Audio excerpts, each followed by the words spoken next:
nama saya. Kalau mungkin masih ada jemaat yang baru, ya, dan juga mungkin ada jemaat yang waktu itu belum sempat hadir, ya mungkin belum kenal nama saya, nanti bisa ditanya kepada Bapak, ya kan? Puji Tuhan, saudara, ya hari ini saya rindu kita sama-sama belajar kebenaran firman Tuhan yang saya ambil dalam Matius pasal yang ke-6.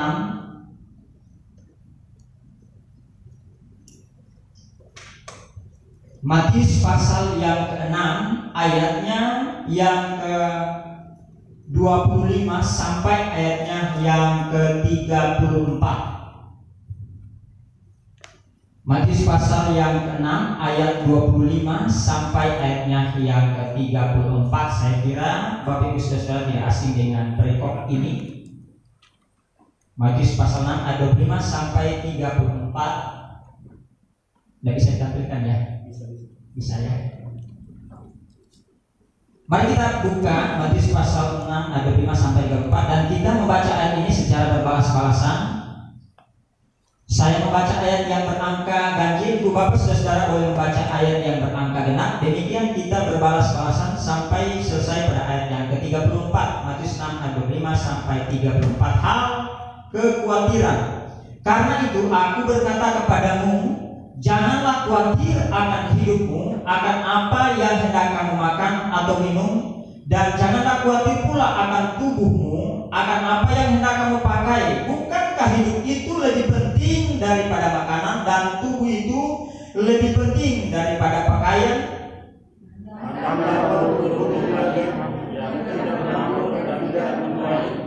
Tidak mengumpulkan bekal dalam perutmu, namun diberi makan oleh Bapa yang di surga.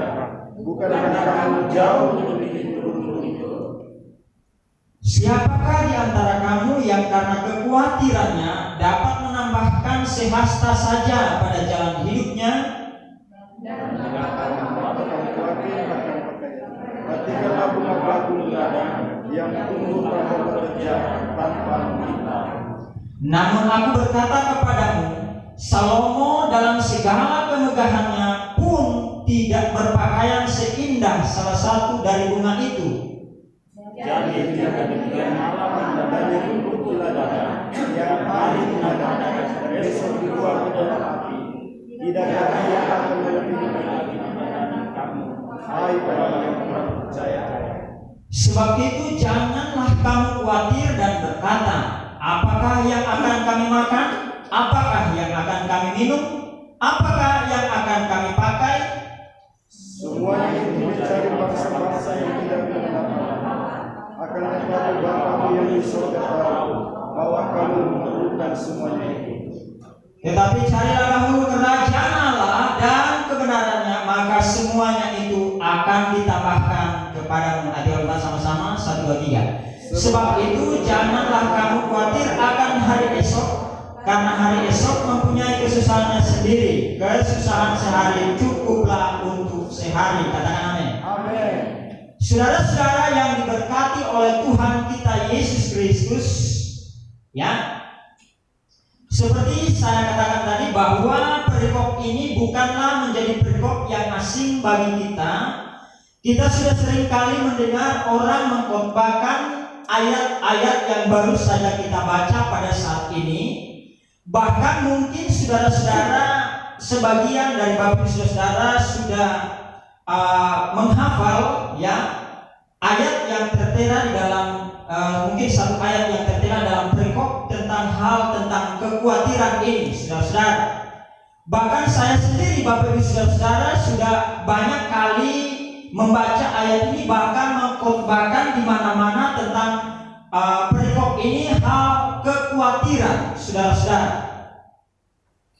Tetapi Bapak Ibu saudara yang diberkati oleh Tuhan, kesempatan ini saya kembali ingin menyampaikan kepada kita semua pada pagi hari ini bahwa sekalipun ini sudah sering kali kita dengar, ini masih sangat penting untuk kita terus-terus dengar. Amin. Ya, tidak peduli beberapa banyak kali Bapak Ibu saudara sudah mendengar orang mengkhotbahkan, orang menyampaikan firman Tuhan tentang hal kekhawatiran ini.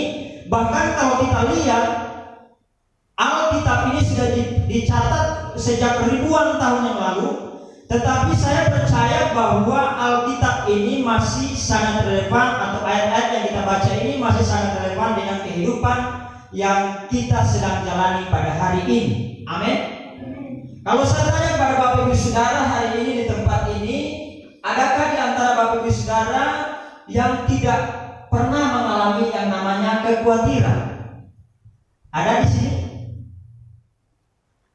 Ya, saya yakin dan saya percaya Bapak Ibu Saudara-saudara yang diberkati oleh Tuhan pernah mungkin merasa khawatir, bahkan merasa takut, ya tadi saja kesaksian Bapak Ibu Saudara, kita bisa menganalisa bahwa di dalamnya ada rasa was-was tentang kehidupan yang sedang dijalani di hari-hari seperti ini, Bapak Ibu Saudara. Karena itu tidak peduli seberapa lama ayat ini tertera di dalam kebenaran di dalam Alkitab, tetapi saya meyakini bahkan setiap kali saya membaca ayat-ayat firman Tuhan ini, sesuatu melompat dari dalam roh saya merasa dikuatkan oleh firman itu. Amin.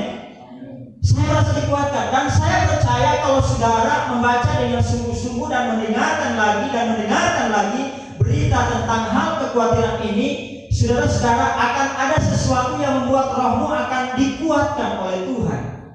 Ya, karena apa Bapak Ibu saudara-saudara diberkati oleh Tuhan? Ini sebenarnya penggalan khotbah yang disampaikan oleh Tuhan Yesus Kristus di atas sebuah bukit. Ya, pada waktu itu sebenarnya ini sebuah penggalan khotbah yang cukup panjang yang disampaikan oleh Tuhan Yesus di bukit pada waktu itu.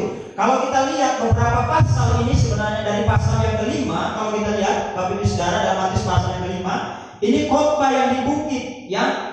Khotbah yang di bukit, ada di situ ucapan bahagia, Yesus dan hukum Taurat, ya. Hal memberi sedekah, hal berdoa, hal berpuasa, hal kekhawatiran, hal menghakimi, ya. Ini. Jadi pasal 5, 6 dan 7 ini adalah sebuah khotbah yang cukup panjang yang disampaikan oleh Tuhan Yesus kepada murid-muridnya, dan banyak orang yang hadir pada waktu itu berbondong-bondong mengikuti Yesus pada saat itu. Nah, saudara-saudara yang diberkati oleh Tuhan, saya kasih tahu bahwa ini sangat penting karena ini adalah fondasi kehidupan kita sebagai orang yang percaya.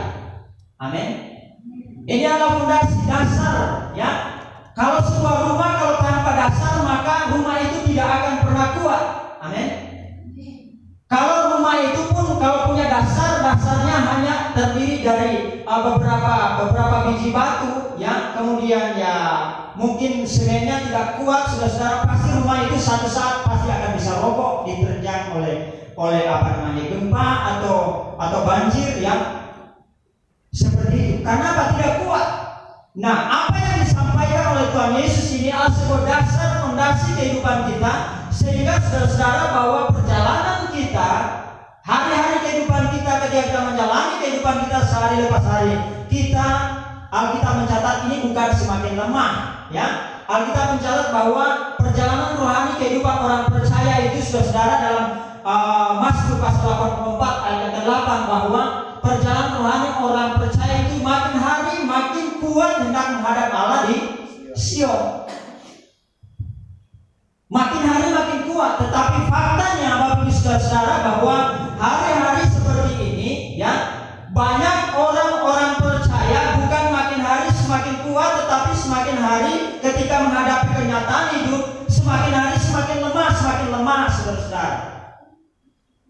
Nah, hari-hari seperti ini kita butuh yang namanya firman Tuhan yang menguatkan kehidupan roh kita. Karena Bapak Ibu saudara, Alkitab mencatat bahwa pada hari-hari terakhir akan datang masa yang sukar. Untuk menghandle masa yang sukar itu, maka kita perlu kekuatan. Nah, kalau kita terlalu lemah untuk masa yang sukar itu, maka kita akan mudah rapuh, ya. Kita mudah akan tumbang dengan situasi, kondisi dan keadaan. Kalau kita lihat saudara-saudara di situasi dunia pada zaman sekarang ini, ya, memang benar firman Tuhan berkata bahwa pada hari-hari terakhir akan datang masa yang sangat sukar.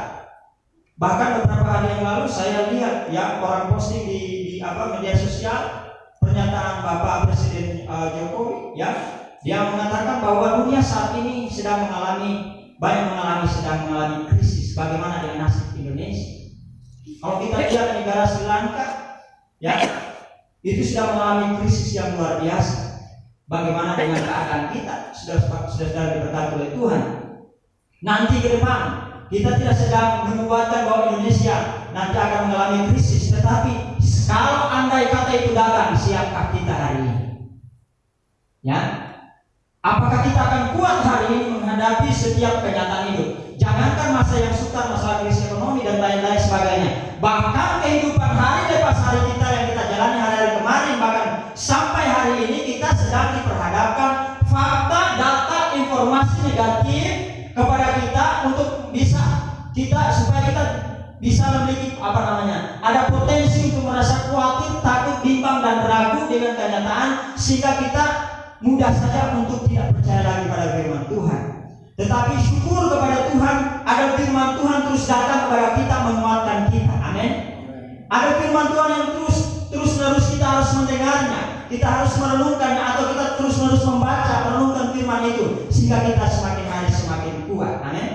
Nah, Bapak Ibu saudara yang diberkati oleh Tuhan kita Yesus Kristus, bukan tanpa alasan Bapak Ibu saudara, kalau Yesus berkata jangan khawatir. Loh, ketika Yesus berkata jangan khawatir, kalau kita lihat ayat yang ke-25, dia berkata begini ya, karena itu aku berkata kepadamu, janganlah khawatir akan hidupmu, akan apa yang hendak kamu makan atau minum, dan janganlah khawatir pula akan tubuhmu, akan apa yang hendak kamu pakai. Bukankah hidup itu lebih penting daripada makanan, dan tubuh itu lebih penting daripada pakaian? Yesus bukan tanpa alasan berkata kepada murid-murid dan orang-orang pada waktu itu, berkata janganlah kamu khawatir. Ya, Yesus sebenarnya tahu keadaan orang-orang pada waktu itu, dan Yesus melihat jauh ke depan setelah kehidupan orang-orang pada masa itu. Bahkan saya percaya Yesus dapat melihat jauh ke depan sampai pada hari ini, kenyataan kehidupan yang dialami oleh banyak orang, termasuk Bapak Ibu saya hari ini. Diperhadapkan dengan kenyataan hidup, banyak orang mengalami frustasi, stres menghadapi kenyataan. Tetapi saya percaya Bapak Ibu saudara, kalau saudara menangkap firman Tuhan atau kebenaran firman Tuhan yang ingin saya sampaikan, beberapa poin pada saat ini kepada kita semua, maka saudara akan merenung bahwa sebenarnya sekali lagi Yesus tidak tega berkata jangan khawatir. Kalau Yesus menawarkan menawarkan untuk berkata jangan khawatir, berarti ada cara yang diberikan oleh Yesus sekaligus untuk supaya manusia bisa hidup tidak khawatir. Amin. Tidak mungkin kalau Tuhan Yesus berkata jangan khawatir kalau dia tidak menawarkan sebuah cara untuk hidup bagaimana hidup tidak khawatir. Satu-satunya manusia original, manusia yang sempurna, yang saya belajar dari firman Tuhan dari Kejadian sampai Wahyu, yaitu Yesus Kristus, adalah sebuah pola manusia yang perlu kita teladani, manusia yang hidup di dalam dunia ini tanpa mengalami yang namanya rasa takut dan kekhawatiran dalam hidupnya. Amin.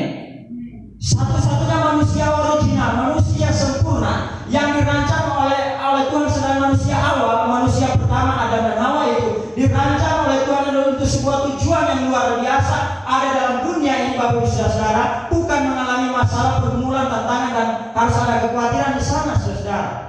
Tetapi karena manusia jatuh dalam dosa dan jangan Tuhan awalnya ini kemudian tidak tergenapi atau tidak terrealisasi, lalu datanglah satu pribadi yang luar biasa namanya Yesus Kristus. Itulah sebabnya 1 Korintus pasal yang ke-15 ayat yang 45 berkata dia adalah Adam terakhir. Ya, Adam terakhir, Adam kedua yang datang membawa rancangan Tuhan yang pertama, menggenapi rancangan Tuhan dari awal itu yang gagal dilakukan oleh manusia pertama Adam dan Hawa itu karena akibatnya sudah jatuh dalam dosa. Lalu datanglah Yesus, dan saya memperhatikan Bapak Ibu saudara di dalam kebenaran firman Tuhan, satu-satunya pribadi ini selalu bersikap tenang sekalipun di tengah badai. Satu ketika Yesus dan murid-muridnya naik ke sebuah perahu dan menyeberang di sebuah danau. Amukan ombak yang luar biasa menyembur masuk dalam perahu itu. Dan orang-orang pada waktu itu murid-murid Yesus, saya mencoba membayangkan, ya, Andreas, Petrus, Yakobus, Yohanes dan lain-lain pada waktu dalam perahu, saudara, betapa panik dan takutnya menghadapi kenyataan hidup realita yang mereka lihat pada waktu itu, saudara. Pasti mereka akan khawatir, bukan hanya khawatir, saudara, ketakutannya, khawatir, ya, antara khawatir dan takut ini dua hal yang tidak dapat dipisahkan. Ya, khawatir kemudian jadi ketakutan luar biasa pada waktu itu, saudara. Tetapi saudara coba renungkan, kenapa kok ada satu pribadi di tengah-tengah amukan ombak masuk ya di dalam perahu, satu pribadi tidur di buritan kapal? Siapa dia? Siapa dia? Loh, kok Yesus bisa tidur? Ayo, apa rahasianya? Saudara-saudara, bisakah kita tidur di tengah masalah? Saudara-saudara, kalau ada masalah pergumulan, saudara, dan saudara fokus dengan hal itu, saya yakin malam-malam saudara pasti akan gelisah dan sulit untuk tidur. Tapi yang luar biasa, saudara-saudara, Yesus bisa tidur di tengah badai, saudara. Tidak ada masalah pergumulan tantangan yang dialami yang tidak mampu dihadapi oleh Yesus. Dari sejak dia lahir, ya, mati, bangkit, semua diperhadapkan. Alkitab mencatat apa yang dialami oleh manusia itu diperhadapkan kepada dia, tetapi dia mampu menghadapinya dengan penuh kemenangan. Saya ingin kehidupan kita sebagai orang percaya harus melihat pola yang diberikan oleh Yesus itu. Di tengah-tengah badai, situasi, kondisi dan keadaan, kita tetap bisa berdiri tegak dan berkata, aku tetap kuat karena Tuhan ada bersama denganku. Masalah pergumulan tantangan, ya, itu pasti, kenyataan pasti akan diperhadapkan. Karena apa? Ini kita berada, namanya berada di bawah langit. Kita pokok bilang itu segala sesuatu itu membuat banyak penderitaan di sana. Tetapi saudara yang diberkati oleh Tuhan, asal ada Yesus dalam hidup kita, ya, asal kita terhubung dengan realita Tuhan itu, realita kerajaan Allah itu, kita akan mampu hidup, ya, sama seperti Yesus. Walaupun kita perlu proses pendewasaan untuk hidup sama seperti Yesus itu, tapi saudara kita sedang menuju ke sana. Jangan putus harapan hari ini. Kalau kita sedang dalam persoalan masalah, tantangan dan pergumulan hidup, bangkit hari ini dan lihatlah satu pribadi yang sudah mengalahkan setiap masalah, setiap tantangan dan pergumulan hidup itu, itulah Yesus Kristus. Dan sebenarnya DNA daripada Yesus itu ditaruh dalam hidup kita. Amin. Saudara, kalau ada bibit mangga madu, ya, saudara tanam di lokasi saudara, lalu kemudian saya ingin mau tanam bibit mangga, ya, misalnya saudara punya mangga madu, ya, kenapa saya bilang mangga madu? Di sekolah kami di sekolah misi sana di Nado, ya, ada kami tanam mangga madu. Dari semua mangga itu, ya, mangga itu yang paling saya suka, ya, karena dia walaupun muda tetap dia manis, ya, apalagi sematang pasti dia manis. Nah, saudara, kalau ada biji mangga ada pohon mangga di rumah di lokasi saudara, dan saya bilang saya ingin mau dapat mangga madu sama seperti mangga yang ada di lokasi saudara itu. Maka apa yang harus saya lakukan? Saya harus mengambil bibit mangga itu untuk saya tanam di lokasi saya. Saya tanya kepada Bapak Saudara, waktu saya ngambil bibit mangga itu, saya tanya kepada Bapak Saudara, apakah di dalam mangga itu, di dalam biji mangga itu, di situ ada daun? Di dalam biji mangga itu, bibit biji mangga yang mangga madu yang saya ambil itu, ada daun? Ada. Ada daun, ada batang, ada pohon, ya, ada akar, bahkan ada buah yang matang di dalamnya. Tapi masalahnya itu butuh proses untuk bisa kelihatan. Itu harus tanam dulu. Amin. Bibit itu harus tanam dulu, butuh proses pertumbuhan. Sama, benih itu ada di dalam diri kita. Hidup sama seperti Kristus itu ada dalam hidup kita. Hanya butuh proses pertumbuhan. Amin. Masalahnya, saudara-saudara, orang mengalami proses pertumbuhan dewasa seperti Kristus ini, kadang-kadang, ya, banyak orang, ya, tidak bertumbuh dewasa dan ya begitu-begitu saja ya. Masalah datang tidak mampu diatasi, saudara. Sebenarnya potensi untuk mampu tenang di tengah badai itu ada. Kita bisa hidup di tengah pergumulan masalah tanpa rasa khawatir, takut, bimbang dan ragu di kehidupan ini. Karena apa? Potensi itu ada dalam diri kita. DNA sama seperti Kristus. Makanya Yohanes 1 ayat 12-13 berkata begini, tetapi semua orang yang menerimanya diberi kuasa untuk menjadi apa? Anak-anak Allah, yaitu mereka yang percaya dalam namanya. Ya, orang-orang diperanakan bukan dari darah dan daging lagi. Oke lah, kita lahir dari orang tua secara jasmani. Tapi saya mau kasih tahu kepada kita semua hari ini, kabar baik adalah kita tidak hanya lahir secara jasmani, kita lahir dari Allah. Amin. Benih kita sama dengan Kristus. Saya kasih tahu, benih Kristus tanpa campur tangan antara sperma dan ovum. Bukan hasil pertemuan antara hubungan suami istri. Yesus Kristus, dia lahir dari Allah. Itu karena pekerjaan Roh Kudus. Nah sekarang dia mau melahirkan generasi yang baru, bukan lagi generasi Adam pertama saja, generasi Kristus yang lahir dari Allah. Maka dikatakan setiap orang menerimanya diberi kuasa untuk menjadi anak-anak Allah. Artinya apa? Sekalian benih itu sama dengan benih Kristus itu. Amin. Kehidupan yang dijalani oleh Kristus adalah dunia ini adalah kehidupan yang dipertontonkan kepada manusia bahwa sebenarnya inilah jenis manusia pertama yang dirancang oleh Allah sebelum jatuh dalam dosa itu. Dan harusnya banyak orang hidupnya harus sama seperti Kristus itu. Memang kita berkata begini, mudah saja ngomong seperti itu, tapi tidak mudah untuk kita bisa hidup seperti itu. Memang tidak mudah, tapi kita sedang menuju ke sana. Amin. Harapannya bahwa kita selagi kita mau bertumbuh dewasa seperti Kristus, saya yakin kita pasti bisa hidup sama seperti Kristus tanpa ketakutan, kepanikan dan kekhawatiran dalam hidup ini.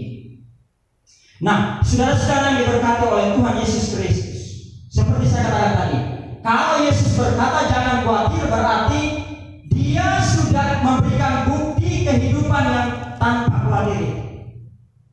Kalau ada orang berkata, ayo kita pergi ke surga, percaya kita bisa masuk ke surga, kita pergi ke surga, ya. Pasti orang itu sudah datang dari surga. Ya, siapa dia? Yesus. Dia datang dari surga. Kalau ada orang lain yang tidak datang dari surga berkata, ya, ayo percaya dan kamu pasti akan masuk surga. Mau percaya apa?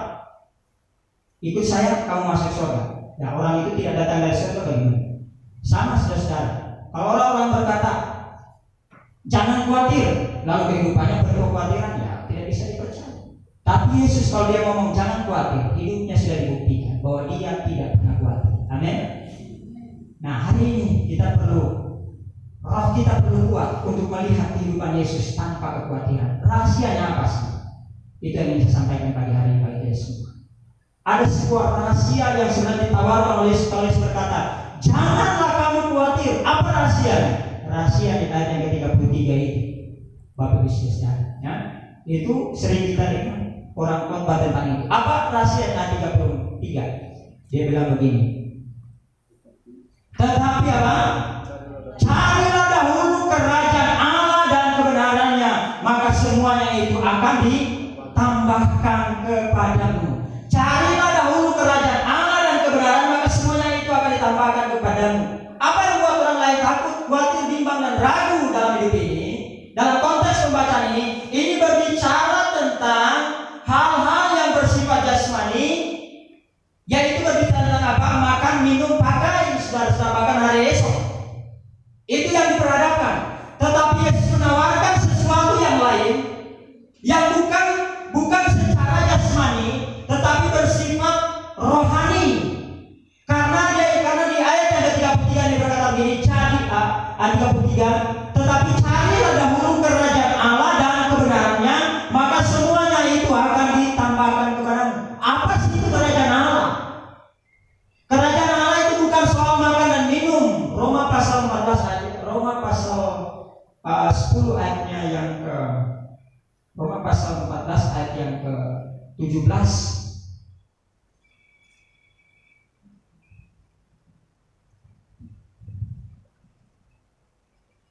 Sebab kerajaan Allah bukanlah soal makanan dan minuman. Kontras dengan konteks pembacaan ini. Apa yang membuat orang khawatir bahwa sudah makan, minum, pakai dan hari esok? Saudara bisa bersaksi dan berkata, saya bisa takut, saya bisa khawatir. Kenapa? Hal-hal secara real kita lihat. Apa yang kita seringkali perhatikan dalam hidup kita, setiap hari dalam hidup kita, hari-hari ini Bapak Saudara, hal-hal secara fisik, kita terus-menerus lihat itu dan kita fokus memperhatikan itu yang akan mempengaruhi kehidupan roh kita. Tapi kalau kita mampu melihat melampaui apa yang kelihatan secara fisik itu, maka kehidupan roh kita ini akan kuat. Apa yang dibalik daripada hal yang fisik itu, disitulah yang harus kita bisa lihat. Itulah ditawarkan oleh Yesus, yaitu apa? Kerajaan Allah. Apa itu kerajaan Allah? Kerajaan Allah bukan berbicara soal makan minum, tetapi berbicara berapa aspek. Kalau dalam Roma pasal 14 ayat yang ke-17 ini, tetapi berbicara tentang apa? Kebenaran, damai, sejahtera, sukacita oleh Roh Kudus. Saya tanya kepada Bapak Saudara, kebenaran ini bisa lihat? Ini fisik atau roh ini? Ya? Damai bisa lihat? Sejahtera bisa lihat? Sukacita bisa lihat? Tapi itulah yang ada di hati seseorang yang tertidur di butiran kapal itu, sehingga dia bisa tenang menghadapi setiap kenyataan hidup ini. Saya mungkin ada masalah pergumulan tantangan yang kita alami, tapi kalau dimensi kerajaan Allah engkau dapatkan, mungkin engkau bisa berkata, bukan berdiri di tengah badai, ya? Tanpa ada rasa kekhawatiran dan ketakutan dalam hidup ini. Karena engkau dapat mampu untuk mengakses dimensi kerajaan Allah dalam hidup ini. Kita harus mendapatkan dimensi kerajaan Allah. Banyak aspek di dalam kerajaan Allah, tapi ada 3 hal. Ada 3 poin yang saya sampaikan pagi hari ini. Selain tentang bicara tentang kebenaran, damai, sejahtera, sukacita oleh Roh Kudus tadi, saya ingin menyampaikan sesuatu yang tidak kelihatan secara fisik. Kalau kita mampu melihat melampaui apa yang kelihatan secara fisik ini, seperti Rasul Paulus berkata di dalam 2 Korintus 4 ayat 18, dia bilang begini. Bisa tampilkan 2 Korintus 4 ayat 18.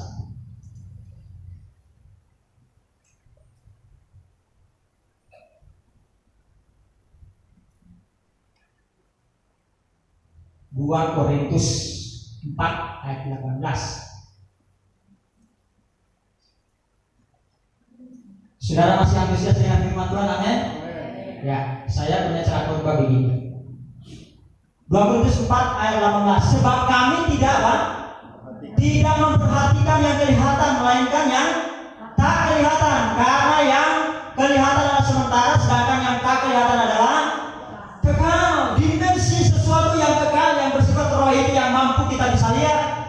Kadang kalau orang bisa khawatir, takut, bimbang dan ragu dalam hidupnya karena tidak mampu melihat yang tak kelihatan itu, saudara. Ini rahasia yang saya sampaikan bagi kita hari ini. Buka mata kita, harus bisa melihat sesuatu yang penting dalam hidup ini.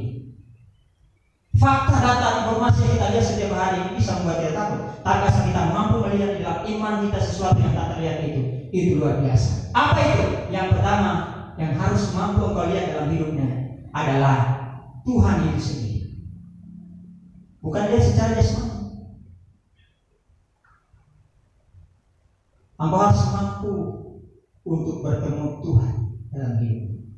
Karena di mana ada Tuhan, ketakutan pasti akan sirna. Masalah pasti akan mampu diatasi. Di mana ada Tuhan, semua dapat berubah. Amin. Lihat, waktu Yesus berjumpa dengan orang buta bisa melihat. Waktu Yesus berjumpa dengan orang lumpuh bisa berjalan. Waktu Yesus berjumpa dengan orang tuli bisa mendengar. Di mana ada Tuhan, segala sesuatu bisa berubah. Amin. Masalahnya saudara-saudara yang diberkati oleh Tuhan Yesus Kristus, kalau kita tidak mampu untuk bisa berjumpa Tuhan setiap hari dalam hidup kita, itulah saatnya kita menjadi takut, khawatir, bimbang dan ragu ketika kita diperhadapkan masalah dan tantangan hidup ini. Tetapi saya kasih tahu kepada kita, asalkan engkau berjumpa dengan Tuhan dalam hidup setiap hari, engkau tidak akan pernah takut menghadapi setiap fakta, data dan informasi yang diperhadapkan dalam hidupmu. Amin. Tahukah saudara-saudara, ketika Daud menghadapi seorang bernama Goliat yang luar biasa, raksasa besar ini, dia datang dan dia menyaksikan itu, saudara-saudara. Goliat sedikit pun Alkitab mencatat tidak ada sedikit pun rasa takut di dalam di raut wajahnya Daud. Sementara Saul dan teman-teman dan para prajurit waktu itu ketakutan luar biasa untuk melihat raksasa itu, saudara. Apa rahasianya? Kalau kita lihat di dalam 1 Samuel pasal yang ke-17 ayatnya yang ke-11, 12, bisa tampilkan?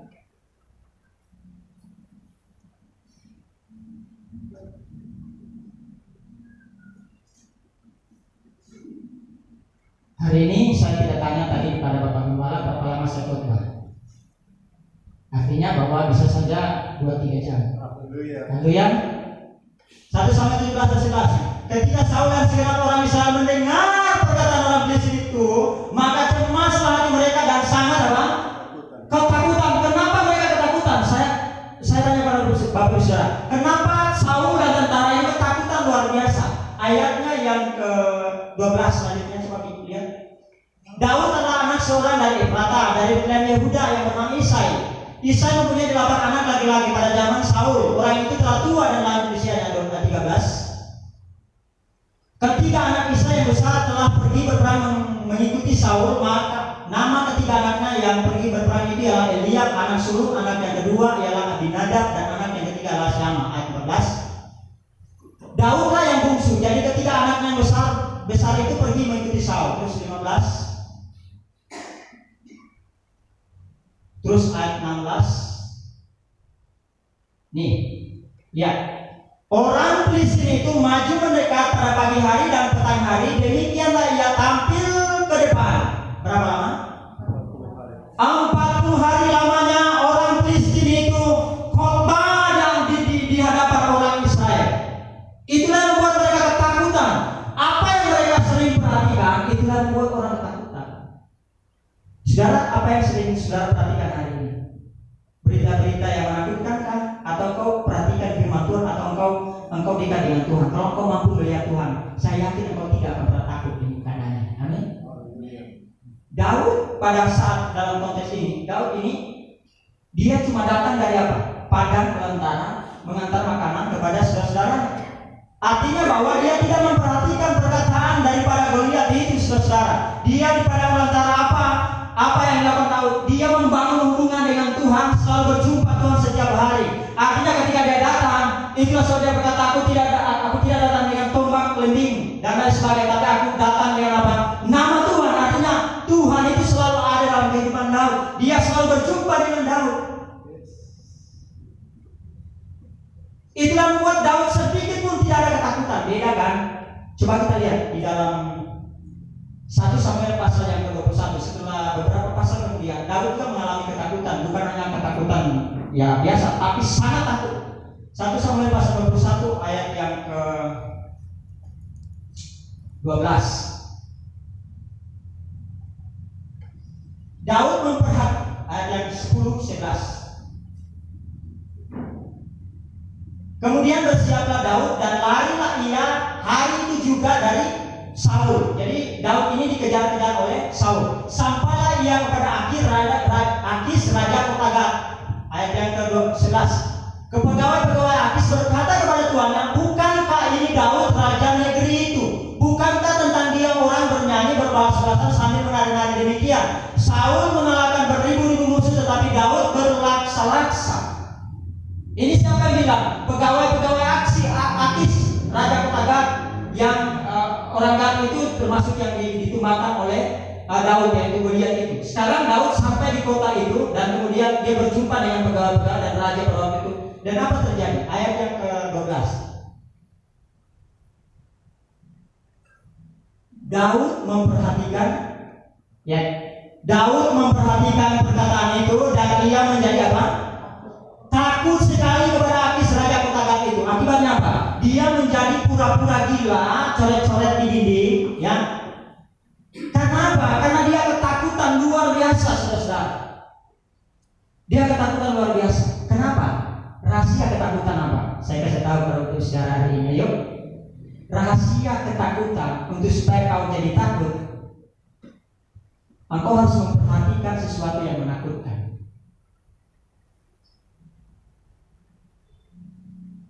Goliat itu setiap hari, tadi dalam 1 Samuel 17 ayat yang ke-21, itu pagi petang 40 hari menantang tentara Israel. Pantaslah mereka ketakutan tiap hari, bukan hanya 1 sesi, 2 sesi, saudara-saudara, ya. 80 sesi. Itu khotbah yang panjang. 80 sesi berdiri di hadapan orang Israel pagi petang. Mana siapa yang berani lawan saya, mana?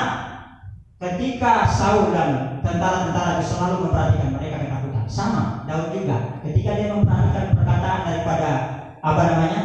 daripada Raja Akis, pegawai-pegawai, dia menjadi takut sekali. Hari ini, mari.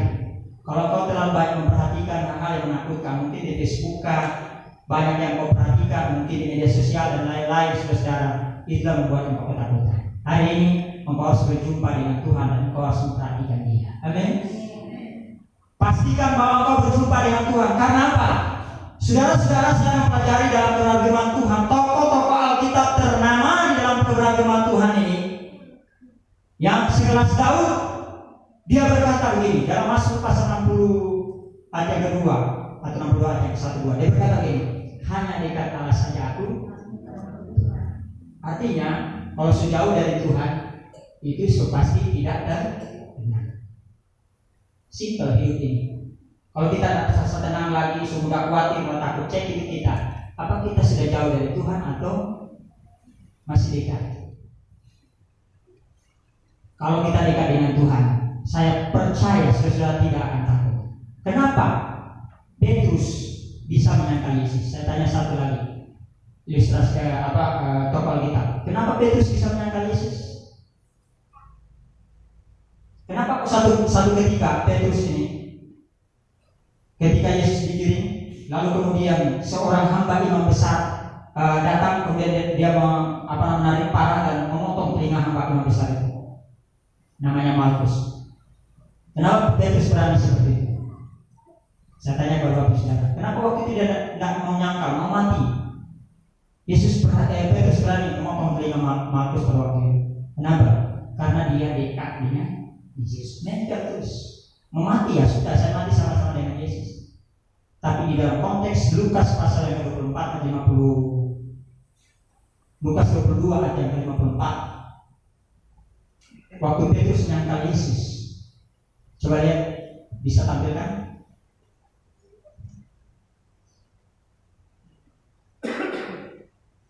Lalu Yesus ditangkap, di judulnya Petrus menyangkal Yesus. Lalu Yesus ditangkap dan dibawa dari tempat itu. Ia digiring ke rumah imam besar dan Petrus mengikut dia dari mana? Dari jauh. Cek hidup kita hari ini. Kalau engkau mudah takut, mungkin engkau sudah jauh dari Tuhan. Petrus waktu itu mudah sekali. Bukan hamba imam besar yang laki-laki, hamba perempuan yang datang bilang, Petrus, kamu salah satu orang yang sama-sama Yesus. Dia bilang, sumpah aku tidak kenal orang itu. Ketakutan luar biasa, dia sangkal Yesus sampai 3 kali. Karena apa? Dia sedang mengikuti Yesus dari jauh. Kalau kau tidak pernah lagi bertemu dengan Tuhan hari ini, luangkan waktumu sebentar pulang di rumah, dimanapun kau berada, bangun relasi dengan Tuhan. Berjumpa dengan Tuhan itu luar biasa dalam hadirat. Saya di tengah-tengah kesibukan pelayanan saya, Bapak Saudara, saya merindukan hadirat Tuhan. Karena saya tahu rahasia tentang hidup tanpa ketakutan dan kekhawatiran ini adalah ketika kita berjumpa dengan Tuhan. Amin. Pastikan bahwa kita berjumpa dengan Tuhan. Karena apa? Saudara, dimensi kerajaan Allah, namanya kerajaan Allah, ada raja, ada masyarakat yang diperintah. Artinya, ya, raja di atas segala raja itu harus terkonek dengan kita. Kita harus berjumpa dengan raja itu, ya, setiap hari. Dan raja segala raja itu adalah Yesus Kristus itu sendiri. Dimensi kerajaan Allah yang perlu kita dapatkan, yang tak kelihatan itu adalah Tuhan itu sendiri. Pastikan setiap hari kita berjumpa dengan Tuhan. Amin. Yang kedua, Bapak Ibu sudah diberkati oleh Tuhan. Apa yang harus kita perhatikan, ya, dalam hidup kita ini, saudara, di dalam dimensi kerajaan Allah perlu kita dapatkan dalam hidup kita. Yang pertama adalah Tuhan itu sendiri. Yang kedua, apa yang harus kita lihat, Bapak Ibu saudara, dalam Matius pasal 13 ayat yang ke-11. Matius pasal 13 ayat yang ke-11.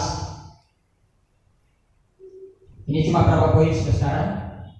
Matius 11 ayat Matius pasal yang ke 13 ayat 11 ya. Jawab Yesus, kepadamu diberi karunia untuk mengetahui apa? Rahasia kerajaan sorga. Tetapi kepada mereka ini, di dalam kerajaan Allah ada rahasia yang tersembunyi. Ya, di dalam kerajaan Allah ada banyak sekali rahasia-rahasia yang terselubung yang perlu kita dapatkan. Saudara-saudara diberkati oleh Tuhan, perlu kita merenungkan firman Tuhan. Setiap hari kita perlu membaca firman Tuhan, karena jawaban dari setiap persoalan masalah itu ada di dalam firman Tuhan. Masalahnya itu masih rahasia. Artinya kalau rahasia itu tidak sembarang orang bisa dapat. Hanya orang-orang tertentu yang bisa dapat. Orang tertentu adalah orang yang tadinya pertama berjumpa dengan Tuhan itu sendiri. Nah, otomatis kalau orang sudah berjumpa dengan Tuhan, rahasia terdalam dari Tuhan itu akan diberikan kepada orang itu. Amin. Pastikan kita bisa mengakses rahasia di dalam kerajaan Allah. Jawaban dari setiap persoalan itu ada di dalam kerajaan. Semua persoalan masalah ini ada sebenarnya jawabannya. Orang sering bilang kalau ada kunci, ya kalau ada orang bikin kunci pasti ada anak kunci. Ya. Semua ada jawaban. Masalahnya persoalan yang kita hadapi itu masih rahasia jawaban. Kita perlu menemukan. Saudara, satu ilustrasi saya ingat sekali. Dulu waktu saya masih SD, ya, saya ini senang orang tipe pembelajar ya. Jadi saya kalau mau naik kelas, saya bukan berusaha supaya naik kelas. Saya berusaha supaya saya juara 1. Itu saya ya. Maka saya malam itu saya harus belajar giat ya. Dan memang setiap kali kenaikan kelas ya, dari SD, SMP ya, saya selalu dapat juara ya, juara 1. Kenapa? Malam itu saya belajar baik-baik ya. Kemudian besoknya ketika ujian, saya juga dakdikduk saudara. Ketika baca soal yang diberikan, saya juga dakdikduk ya menjawab itu. Tapi tahu saudara, ketika saya buka dan membaca soal-soal yang diberikan ini, tadinya dakdikduk, tapi tiba-tiba wajah saya berubah. Jadi sukacita luar biasa. Karena apa? Saya tanya kepada Ustaz, tadi saya dakdikduk buka soal yang diberikan itu, tapi ketika saya baca, lihat berubah raut wajah saya ini, hati saya ini jadi sukacita. Kenapa? Saya tahu jawabannya.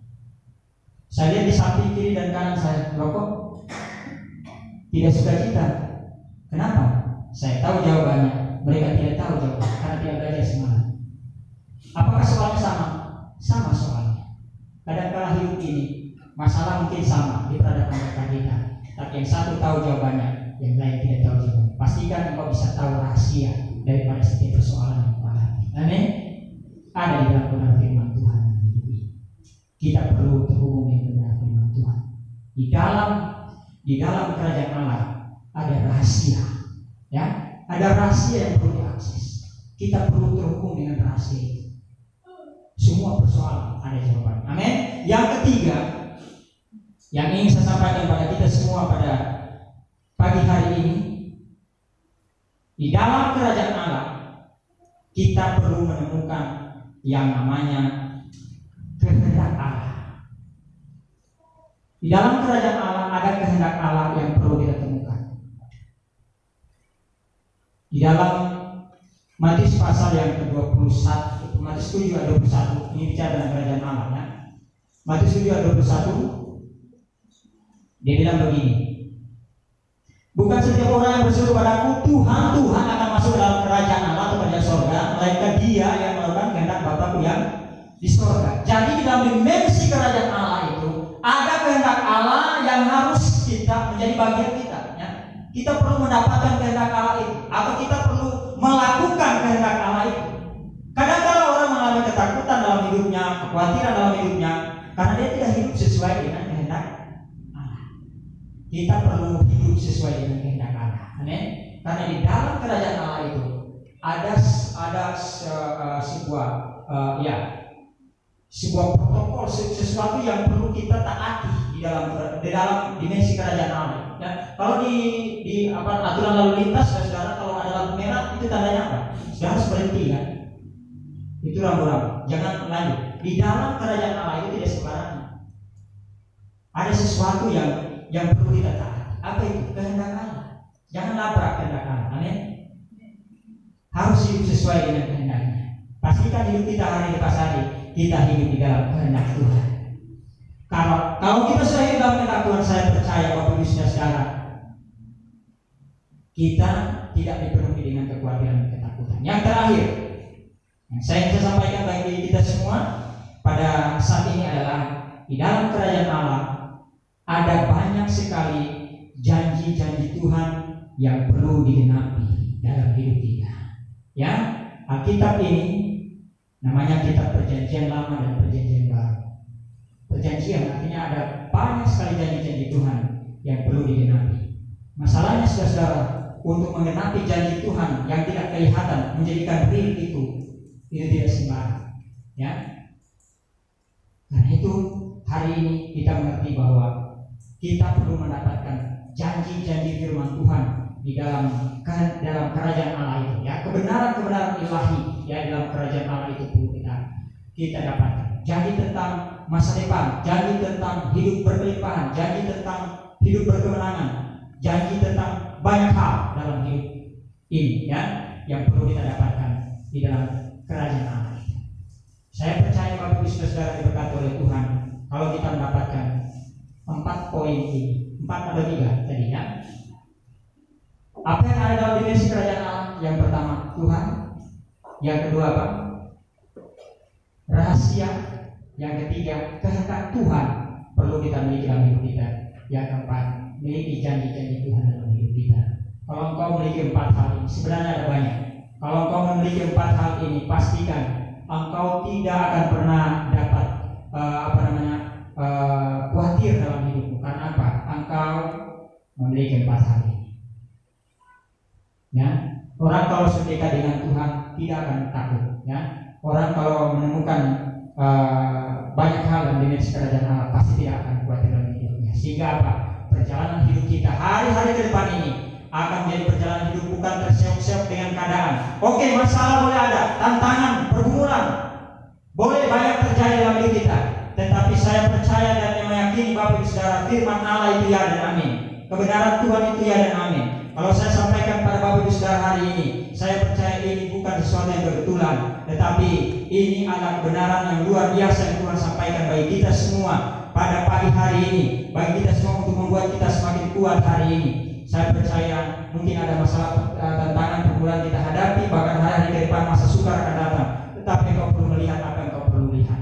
Jangan memperhatikan sesuatu yang tidak penting untuk kita perhatikan. Perhatikanlah 4 hal tadi, kita akan dikuatkan oleh Tuhan. Puji Tuhan, ini kebenaran firman Tuhan yang saya bisa bagikan pada kita semua kesempatan pagi hari ini. Tuhan Yesus memberkati kita semua dan saya sekarang kepada Bapak Gembala.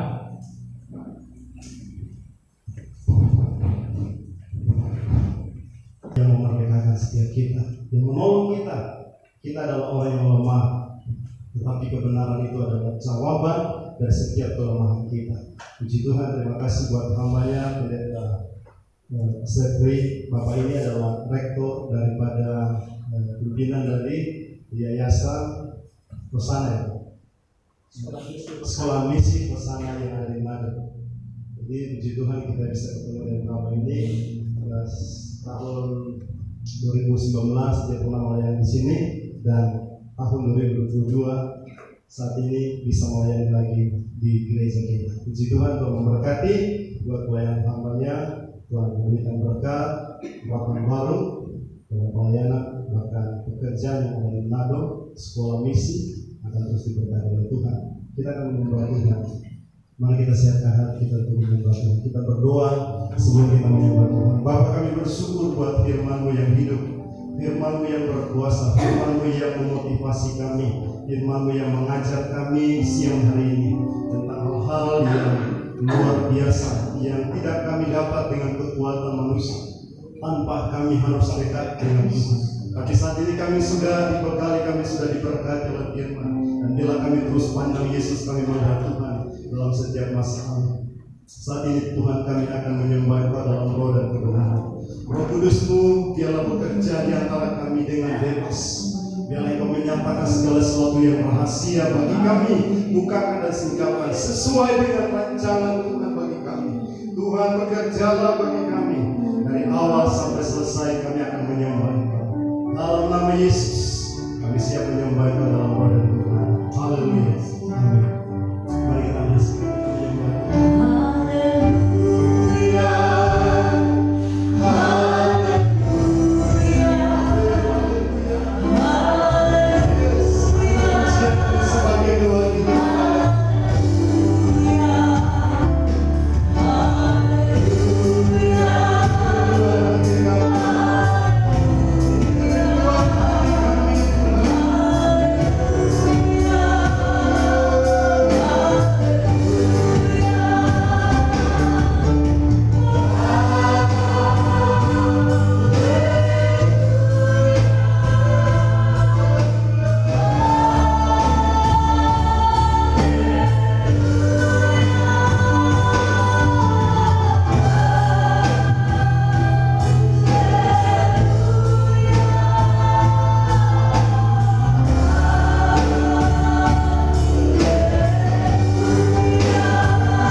kita tegap di dalam setiap badai pencobaan. Dia memberikan kita rahasia karena kita adalah umat pilihannya, karena kita ditentukan oleh Tuhan, karena kita sudah ditetapkan oleh Tuhan.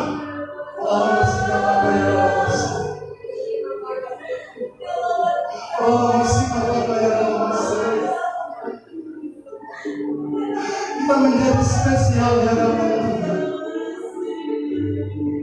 Kita yang menjadi perhatiannya Tuhan saat ini. Biji mata Tuhan tertuju kepada saya dan saudara di depan. Karena Dia berkenan setelah setiap saudara dan saudara. Baik rai disegenai. Segala sesuatu Dia akan bukakan bagi setiap gereja yang Dia isi.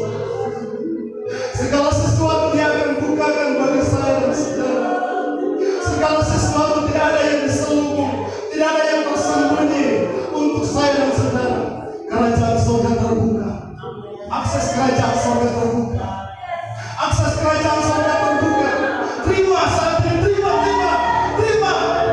akses kerajaan surga. Terima alami sesuatu yang rahasia dibuka. Baik rai disegenai. Segala sesuatu yang tersembunyi disikapkan bagi saya dan saudara, dibukakan bagi kita di tempat ini. Baik rai disegenai. Hati Tuhan ada kepada kita saat ini. Hatinya Dia berikan kepada kita.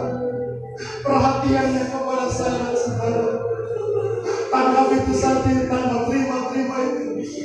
Perhatian Tuhan kepada saya dan saudara. Perhatian Tuhan tertuju. Baik rai disegenai. Pandangannya diarahkan kepada saya dan saudara. Sebab kita berharga di hadapan Tuhan. Ada sesuatu yang Tuhan pandang kepada dalam hidup kita.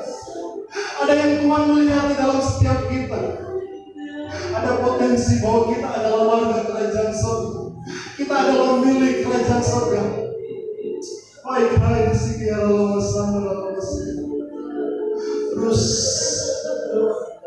Terus berhubungan dengan Tuhan secara pribadi. Berhubungan dengan Roh Kudus. Biarlah Roh Kudus singkapkan segala sesuatu. Saat ini Dia bekerja di antara saya dan saudara. Segala sesuatu Dia bukakan bagi saya dan saudara. Tidak ada yang tersembunyi. Engkau nikmati dan rasakan. Baik dalam keluarga, baik dalam pendidikan saat ini, baik di dalam rencana ke depan saat ini. Apapun yang kamu hadapi hari ini, Dia hadir memberikan segala sesuatu untuk masa depan, segala sesuatu untuk menjawab dari setiap kebutuhan hari ini. Baik, Dia mengasihi. Baik, Dia mengasihi. Dia mengasihi. Baik, Dia mengasihi.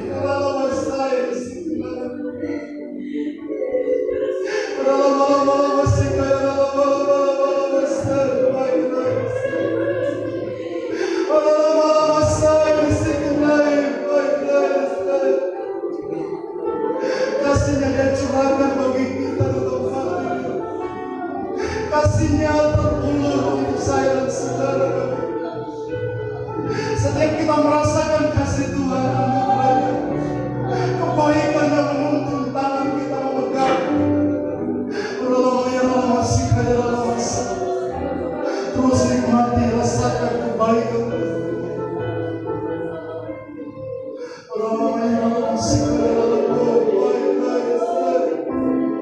Terus kita menyerah di hadirat-Nya. Biarlah segala sesuatu itu terjadi, segala sesuatu yang dijanji kita terima di dalam nama Yesus. Walau segala kaya bangsa, terima janji-Mu, terima janji-Mu, terima janji-Mu, terima. Terima janji, terima. Orang masih kata terima janji.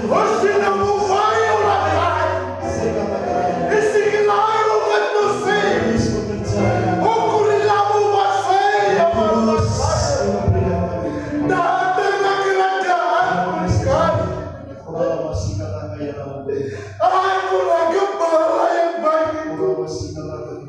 Aku yang menaruh perkataanmu kepada hamba. Aku yang berkasih karunia kepada hamba. Menghentikan kamu dengan apa yang disampaikan oleh hamba. Menghentikan kamu apa yang disampaikan hamba-Ku.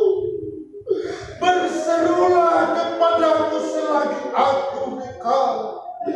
Aku ada di dalam hatimu. Aku ada di dalam bibir mulutmu. Aku adalah firman yang hidup, yang tidak akan pernah hilang. Ketika firman itu keluar, dia tidak akan pernah kembali dengan sia-sia. Dia akan mengerjakan segala sesuatu. Percayalah kepadaku. Percayalah kepadaku. Di rumah Bapakku banyak tempat tinggal. Di rumah Bapakku banyak tempat tinggal. Berusahalah sungguh-sungguh untuk mengerti dan masuk ke dalam alam yang tidak kelihatan ini. Mengertilah dengan firman ini. Banyak orang yang akan kupanggil, tapi sedikit yang aku pilih. Orang yang aku pilih adalah orang yang mengerti dengan kehendakku, yang mencari aku dengan kesungguhan hati dan rindu di hatiku. Itulah firman yang datang padamu pada pagi ini. Aku menyampaikan ini karena aku rindu kepadamu. Aku rindu engkau berhubungan denganku. Aku rindu secara pribadi datang kepadaku, berlutut menyembahku di dalam roh dan kebenaran. Karena hanya di dalam roh dan kebenaran kamu akan menemukan jawaban yang pasti. Akulah Alfa dan Omega. Aku yang awal dan yang akhir. Firman-Ku ya dan amin, yang terdahulu, yang akan datang, menggenapi setiap firman-Ku. Berbahagialah kamu yang datang di tempat ini. Bersama aku yang menanggung di atas kayu salib, aku memberikan setiap kelegaan kepadamu. Pikulah aku pasang dan belajarlah kepadaku, karena aku lemah lembut dan rendah hati. Maka jiwamu akan memperoleh ketenangan. Sebab bukti yang kupasang itu adalah enak, dan bebanmu pun ringan di hadapanmu. Urala sakara bakara ikara sakata Iplastik ilutara matasai urala matasi dikrasi kalau matasi. Berbahagialah kamu datang ke tempat ini, karena inilah penyembahan yang kukehendaki. Penyembahan di dalam roh dan kebenaran. Bersyukur di hadapanku, maka segala rahasia akan engkau dapatkan, engkau temukan di dalam aku. Itulah firman yang kusampaikan kepadamu. Damai sejahtera kuberikan padamu. Damai sejahtera kutinggalkan bagimu. Damai sejahtera tidak akan pernah hilang. Haleluya.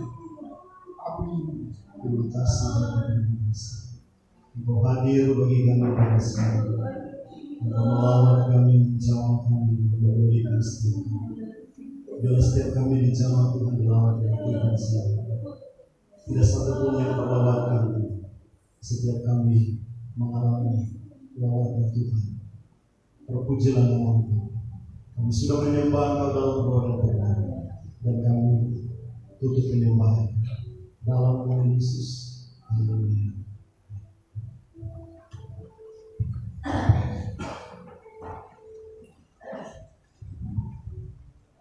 Kami berdoa sempat, jadi sebentar dengan kasih Kristus. Pasien bahwa kita dalam doa sempat berdoa untuk kita, berdiri dan pelayan.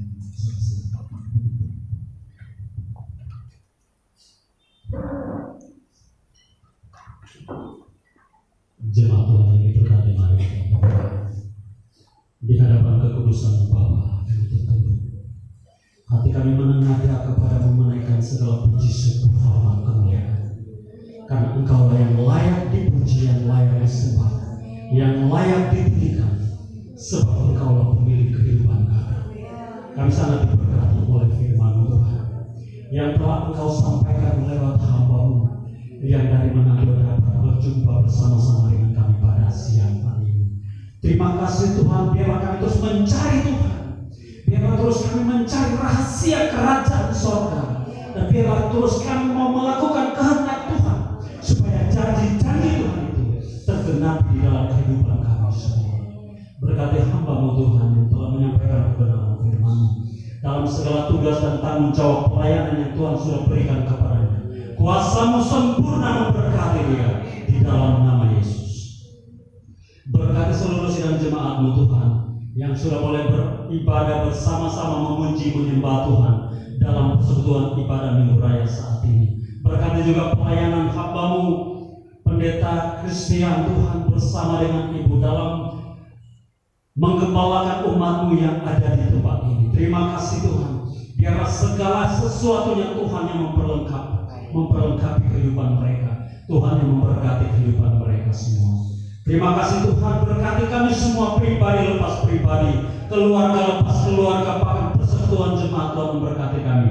Segala beban pergumulan kehidupan kami hanya letakkan di kaki Tuhan, dan Tuhan kami percaya Engkau sumber jawaban atas setiap beban pergumulan kami. Karena kami hanya mau datang mencari Tuhan, karena Tuhan adalah jawaban atas setiap kehidupan kami. Terima kasih Bapa, terpujilah nama-Mu. Berkati kota Palu ini Tuhan, berkati bangsa dan negara kami ini Tuhan, berkati pemerintah dari tingkat pusat sampai ke pelosok tanah air. Tuhan yang memberkati, Tuhan yang memberikan keamanan, Tuhan yang memberikan damai sejahtera. Berkati seluruh pelayan-pelayan altar Tuhan yang melayani pada saat ini. Engkau Tuhan yang memperlengkapi kami semua. Sebab karunia yang Engkau berikan, kami hanya pakai untuk mempermuliakan nama Tuhan. Kami hanya pakai untuk terus menyenangkan hati Tuhan. Dan biarlah setiap perkataan dan tindakan kami mempermuliakan nama Tuhan. Terpuji Engkau Bapa, ini doa kami sempurnakan di dalam nama Yesus. Kami mengucap syukur. Haleluya. Amin.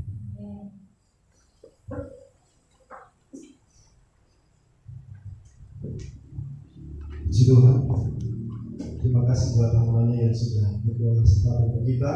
Dan kita akan mendoakan yang berulang tahun, Oma sama Ricky di depan. Kita berdoa semua hamba Tuhan. Kita maju di depan, kita akan mendoakan kedua saudara kita yang berulang tahun. Ricky yang tahun 27, Oma yang ke 59 tahun.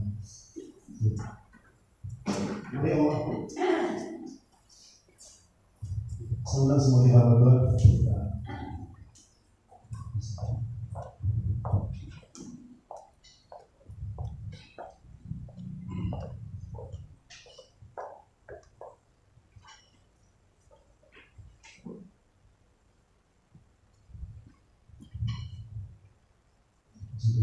Mari sama-sama kita arahkan, kita angkat tangan kita melepaskan berkat buat kedua saudara kita yang berulang tahun, Ibu Nice, baik saudara Ricky Teopani yang berulang tahun, yang ke-27 tahun, Oma yang ke-29. Bapak, kami bersyukur saat ini bersama-sama kami hamba-hamba Tuhan seluruh jemaat yang ada di tempat ini mengarahkan tangan kami kepada saudara kami yang berulang tahun, dan kami percaya saat ini surga terbuka melihat saudara kami ini Tuhan yang berulang tahun, dan mereka mengucap syukur kepada Tuhan sebab umur panjang ada di tangan Tuhan, sebab umur panjang Tuhan yang memberikan kepada mereka, Tuhan yang menganugerahkan kepada mereka, dan di dalam usia mereka yang bertambah ini Tuhan akan memberi kasih karunia sehingga semangat gairah roh mereka menyala-nyala melayani.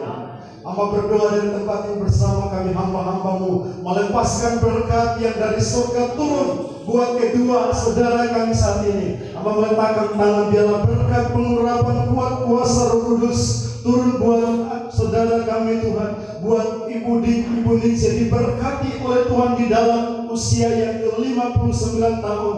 Biarlah pengurapan Tuhan semakin dahsyat dan luar biasa. Dia akan menjadi berkat Tuhan untuk kemuliaan bagi nama-Mu, sehingga apa yang dia lakukan akan berkenan di hadapan Kami berdoa Tuhan buat saudara Ricky Tepani, biarlah di usia yang ke-27 tahun dia akan terus dipakai Tuhan melayani di tempat ini dengan penuh kasih karunia daripada Tuhan, dengan penuh pengurapan, penuh penyerahan hidup kepada Tuhan, sehingga pendidikannya diberkati oleh Tuhan, sehingga kuliahnya diberkati oleh Tuhan. Masa depan yang penuh dengan harapan itu terjadi dalam hidupnya. Di dalam nama Yesus, biarlah berkat Abraham, Ishak dan Yakub menjadi bagian saudara kami Ricky Tepani. Dalam nama Yesus kami berdoa mengucap syukur, melepaskan berkatnya dari Tuhan menjadi bagian Ibu Dince bersama dengan Ricky. Kami mengucap syukur, kami sudah berdoa. Haleluya. Amin. Silakan Ibu.